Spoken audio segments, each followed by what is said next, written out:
میرے ایک بابا جی ہیں، میں ان کے پاس گیا، میں نے کہا حضور مجھے بھی ڈر لگتا ہے کہ پتہ نہیں کب موت آ جائے، خوف آتا ہے۔ فرمانے لگے کہ اچھا موت سے ڈرتے ہو؟ میں نے کہا ہاں اب ڈر لگتا ہے، عمر زیادہ ہو رہی ہے، پہلے فیل نہیں ہوتا تھا، اب ڈر لگتا ہے۔ تو پوچھنے لگے اچھا تمہارے ابا کہاں ہیں؟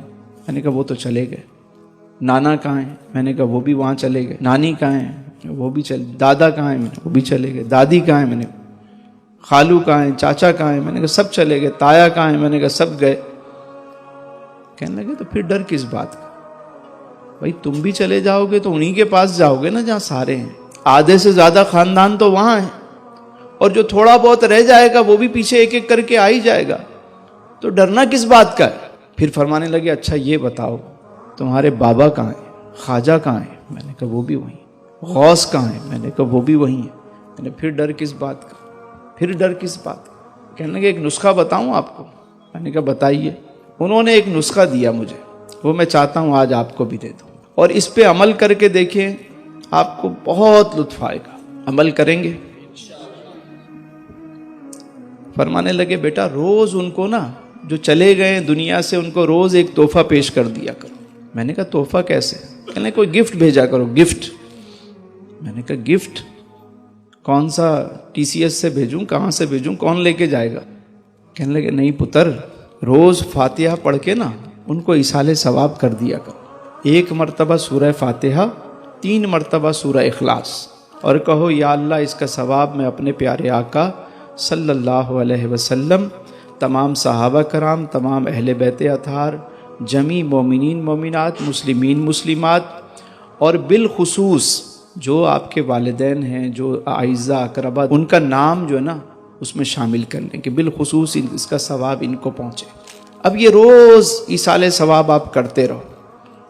تو میں نے کہا اس سے کیا ہوگا؟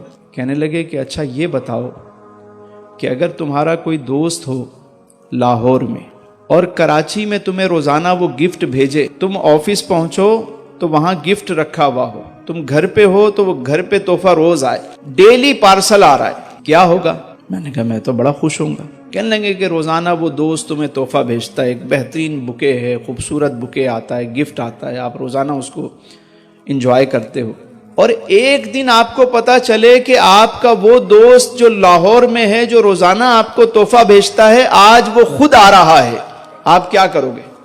میں نے کہا میں تو بھرپور تیاری کروں گا استقبال کی، میں تو جو ہو سکے گا میں اچھے اچھے کھانے بنواؤں گا، میں تیاری کروں گا، میں اس کا استقبال کروں گا۔ تو فرمانے لگے یہی بات ہے کہ جب تم روزانہ کسی کو ایصال ثواب کرتے رہو گے نا، اپنے بزرگوں کو، اپنے بڑوں کو، اپنے والدین کو، تو جب تم دنیا سے جاؤ گے تو وہ سب تمہارے استقبال کے لیے جمع ہوں گے۔ بات سمجھ میں آئی؟ تو روزانہ ایصال ثواب کریں گے، روز کیجیے۔ پھر یہ ہوتا ہے کہ جیسے آپ نے شروع کیا اور آپ کو 2-4 نام یاد آ گئے کہ بھئی یہ چلے گئے، ان کو بھی میں ان کا نام لے لیتا ہوں، بالخصوص فلاں فلاں فلاں لے لیا۔ اب آپ کو خبر ملی یار فلاں بندے کا انتقال ہو گیا، وہ بھی آپ کا دوست تھا یا دوست کے والد تھے یا والدہ تھی، اس کا نام بھی اس فہرست میں شامل کر لیں۔ پتہ چلا یار فلاں بندے کا نام بھی شامل ہو گیا، وہ بھی چلا گیا، اس کو بھی اس فہرست میں شامل کر دیں۔ آہستہ آہستہ آہستہ آپ کی یہ فہرست بڑی ہونا شروع ہو جائے گی۔ اس کے گھر والے شاید بھول جائیں اس کو، لیکن آپ روزانہ اس کو ایصال ثواب کر رہے ہوں گے۔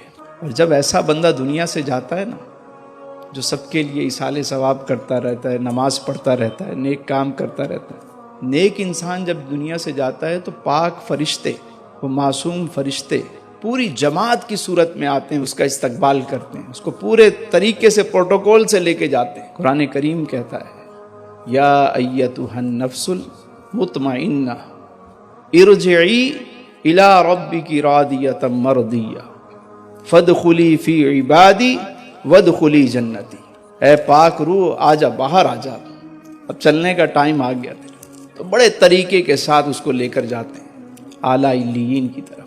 اچھے کام کا ہمیشہ اچھا نتیجہ ہے، موت بھی اچھی ہو جائے گی اور زندگی بھی اچھی ہو جائے گی۔ اللہ تعالیٰ آپ سب کو آسانیاں عطا فرمائے اور آسانیاں تقسیم کرنے کا شرف عطا فرمائے۔